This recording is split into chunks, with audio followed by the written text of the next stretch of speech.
হাতে কাঁপুনি হওয়ার কারণ কি? এই ধরনের সমস্যা এড়াতে কি করবেন? আসুন এই সম্পর্কে জেনে নেওয়া যাক। অকারণেই হাত কাঁপার সমস্যাকে বলা হয় ট্রেমর। এটি যেমন বিরক্তিকর, তেমনি এর জন্য হাত দিয়ে যে কোনো কাজকর্ম, যেমন লেখালেখি, খাবার খাওয়া কিংবা জামার বোতাম লাগানোর মতো অনেক সহজ কাজও কষ্ট হয়ে যায়। সাধারণত হাতের মাংসপেশির অনিয়ন্ত্রিত কম্পনের কারণেই হাত কাঁপে। হাত কাঁপার কয়েক ধরনের কারণ রয়েছে, কিন্তু তার মধ্যে অন্যতম 4টি কারণ হচ্ছে ঔষধের পার্শ্ব প্রতিক্রিয়া, থাইরয়েড হরমোনের সমস্যা, এসেনশিয়াল ট্রেমর এবং পার্কিনসন্স ডিজিজ।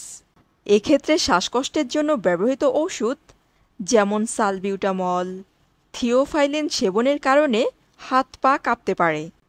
শরীরে থাইরয়েড হরমোন বেড়ে যাওয়া বা হাইপারথাইরয়েডিজম রোগে রোগীর হাত কাঁপে।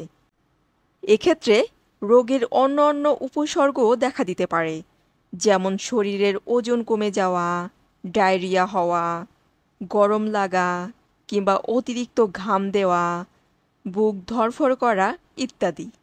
এরপর রয়েছে এসেনশিয়াল ট্রেমর। এটি হচ্ছে একটি বংশগত রোগ, যেখানে হাত পা কাঁপার সাথে রোগীর মাথাও কাঁপতে পারে। লাস্ট পয়েন্ট ছিল পার্কিনসন্স ডিজিজ। এটি হচ্ছে এক ধরনের স্নায়ুরোগ।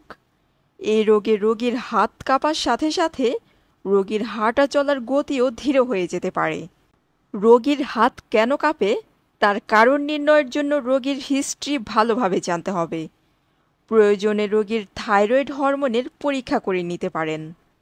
কিছু কিছু ক্ষেত্রে স্নায়ুরোগ নির্ণয়ের জন্য রোগীর মাথার এমআরআই পরীক্ষার প্রয়োজন হতে পারে।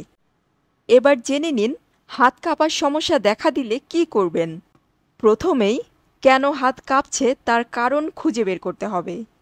কোনো ঔষধের সাইড ইফেক্টের কারণে হাত কাঁপছে কি না তা বের করতে হবে। সেক্ষেত্রে চিকিৎসকের পরামর্শ অনুযায়ী ওষুধ চেঞ্জ করে নিতে পারেন। পার্কিনসন্স রোগের কারণে হাত পা কেঁপে থাকলে সাধারণত দীর্ঘমেয়াদী চিকিৎসার দরকার হয়। সেক্ষেত্রে একজন স্নায়ুরোগ বিশেষজ্ঞের সঙ্গে পরামর্শ নিতে হবে। পরীক্ষা নিরীক্ষার মাধ্যমে যদি জানা যায় থাইরয়েড হরমোনের আধিক্যের কারণে হাত কাঁপার সমস্যা হয়, তাহলে হরমোনের রোগের জন্য বিশেষজ্ঞ চিকিৎসকের পরামর্শ নিতে হবে। যে সকল হাত পা কাঁপা রোগী ওষুধে ভালো হয় না, তাদের জন্য বর্তমানে দেশেই ডিবিএস নামের এক ধরনের শল্য চিকিৎসার ব্যবস্থা আছে। এই পদ্ধতি